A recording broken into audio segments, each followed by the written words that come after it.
This is our new TCMBA popcorn popper, and I'm going to show you how to use it if you've never made popcorn before. First thing is you're going to plug it in. You can also use an extension cord. Make sure it's on a sturdy surface and out of the rain if it's raining.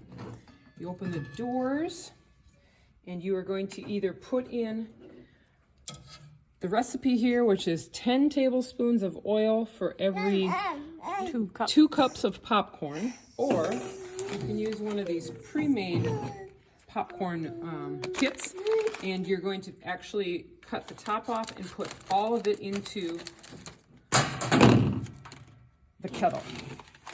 So the oil, the popcorn, and the seasoning all go in together.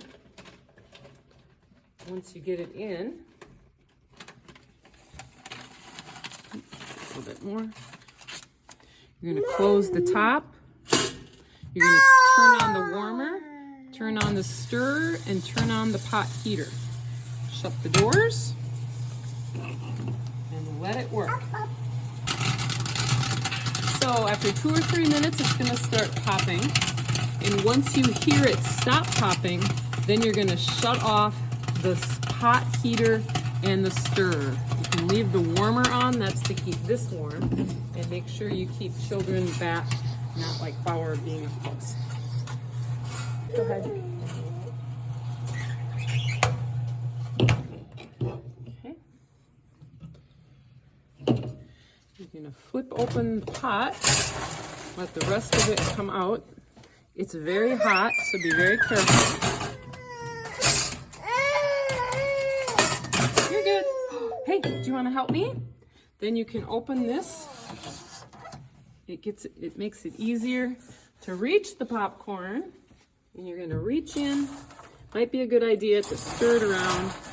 If you want to add salt, there's also a salt shaker. You can add salt to it and then scoop it into your containers. Okay, when you're all done with everything, make sure you turn off.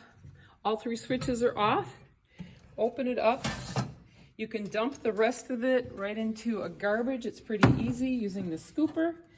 And then when you're all finished, wipe out the entire inside so that it's clean for the next person. Make sure you wipe this down once it's cool. Right now it's a little too warm. Once that's cool, it's going to have some burnt on things. And then in the very underneath, this has caught some of the kernels. Be sure to dump that out as well. Wipe that clean so that it's perfect condition for the next person to use. And then please pack it back up in the box with the styrofoam. This is the manual. We need this to be with the popcorn popper, so just set that on top of it in the box. Thank you.